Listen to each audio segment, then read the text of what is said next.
আসসালামু আলাইকুম। প্রতিদিনের মতো আজকে আবার নতুন একটা ভিডিও নিয়ে হাজির হলাম রিজাউলের পেঁপে বাগানে। এই পেঁপে বাগানে রোপণ করেছে কোয়াশ এবং ফুলকপির চারা। পেঁপের চারাও আছে, ফুলকপি এবং কোয়াশ এর মধ্যে রোপণ করেছে। সবই দেখাবো আজকে আপনাদের, দেখতে থাকুন। এ হচ্ছে ফুলকপির চারা, মাঝে পেঁপের চারা রোপণ করেছে।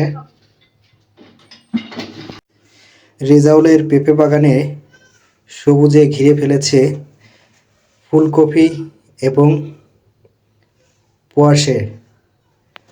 কোয়াশ এবং ফুলকপির কারণে পুরা জমি সবুজে একাকার হয়ে গেছে। দেখতে খুবই সুন্দর লাগছে। ফুলকপি এখনো ধরেনি। এটা হচ্ছে মরিচের গাছ। দেখুন, মাঝে মধ্যে দু একটা মরিচের গাছও রয়েছে। মরিচের গাছে ফুল এসেছে, অনেক গাছে আবার মরিচও দেখা গেছে। দেখুন, এটা ফুলও এসেছে, আবার মরিচও দেখা যাচ্ছে দু একটা। গাছটা অনেক সুন্দরই হয়েছে। আর ফুলকপির গাছগুলোও অনেক তরতাজা দেখা যাচ্ছে। রেজাউল কৃষিকাজে অনেকটাই দক্ষ হয়ে গেছে। গতবার থেকেই পেঁপে বাগানের কাজ শুরু করেছে। এইবার পেঁপে বাগানের মধ্যে অন্য সবজিও আবাদ শুরু করেছে রেজাউল। তো দেখে মনটা ভরে যায়। দোয়া রইল রেজাউলের জন্য, রেজাউল সফল হোক। এখন নিয়ে যাব পোয়াশের সাইডে। এগুলো হচ্ছে পোয়াশের গাছ। মিষ্টি কুমড়ার মতোই দেখা যায়, কিন্তু এটা লাউ কদুর মতো লম্বা। গাছের গোড় থেকেই পোয়াশ ধরে। দেখুন কত সুন্দর গাছগুলো ছড়ায়া গেছে এবং চারপাশ দিয়ে পোয়াশের ফুল এবং পোয়াশ ধরেছে।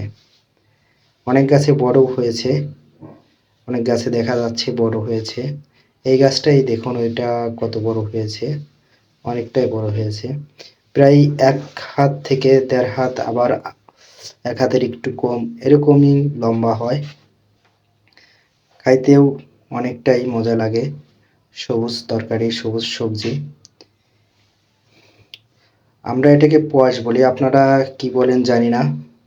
আপনারা যেটা বলেন অবশ্যই কমেন্টের মাধ্যমে জানাবেন। আপনারা এই সবজিটাকে কি নামে চিনেন? আমরা এটাকে পোয়াশ নামেই চিনি। দেখুন, পোয়াশের জমিতেও এখানেও পেঁপের চারাই। পুরা জমিটাই হচ্ছে পেঁপের বাগান। তো এর মধ্যেই বিভিন্ন রকমের সবজি আবাদ করেছে। খুব সুন্দর সবজির আবাদ করেছে। এই দেখুন পোয়াশগুলো কত সুন্দর। আর পোয়াশের প্রত্যেকটা ডোগায় ডোগায় ফুল এবং কি ফলও ধরেছে। তো রেজাউলের জন্য সফলতা কামনা করি, রেজাউল সফল হোক। রেজাউলের জমির ফসলগুলো আরও ভালো হোক, এই কামনাই করি। আর রেজাউলের কাছ থেকে আপনাদের যদি কোনো পরামর্শ নেওয়ার থাকে অবশ্যই আমাকে কমেন্টের মাধ্যমে জানাবেন। আমি আপনাদেরকে রেজাউলের সাথে পরিচয় করে দেওয়ার চেষ্টা করব এবং রেজাউলের সাথে কথা বলার চেষ্টা করে দেব, যাতে আপনারা এভাবে জমিতে চাষ করতে পারেন, রেজাউলের কাছ থেকে পরামর্শ নিতে পারেন। আর আমার ভিডিওটা আপনাদের কাছে কেমন লাগলো অবশ্যই কমেন্টের মাধ্যমে জানাবেন এবং নেক্সট ভিডিও পাওয়ার জন্য অবশ্যই অপেক্ষা করবেন। আমি পরবর্তী ভিডিওগুলো সুন্দর করার চেষ্টা করব। আর সম্ভব হলে লাইক শেয়ার করবেন।